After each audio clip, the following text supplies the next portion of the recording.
c'est l'une des villes les plus prospères de Chine, Shanghai. Mais avec une population de plus de 20 millions d'habitants, c'est aussi celle qui produit le plus de déchets.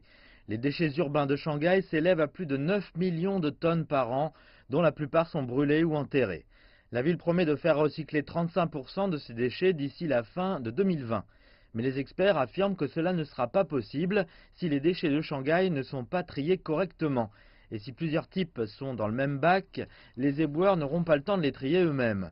Pour faire face au problème des déchets, la législature municipale de Shanghai a adopté en janvier un règlement précisant que les ordures doivent être complètement triées, de leur élimination à leur collecte, en passant par leur transport, puis leur traitement final.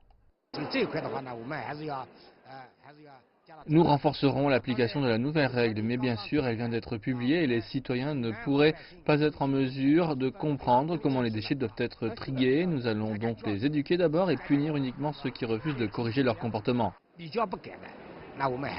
Dans certains quartiers, un projet pilote obligeant les résidents à trier leurs ordures est mis en vigueur depuis la mi-2018.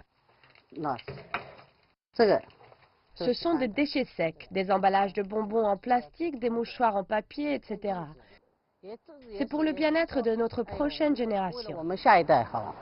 Dans mon propre quartier, j'ai demandé aux gens s'ils souhaitaient renoncer à la commodité dont ils jouissent maintenant et commencer à trier leurs ordures. Leur réponse a également été largement positive. Ce n'est pas un problème, je pense que tout le monde devrait le faire. Les responsables de Shanghai ont bon espoir que le nouveau règlement contribuera à améliorer la valorisation des déchets et à réduire la quantité de déchets de la ville.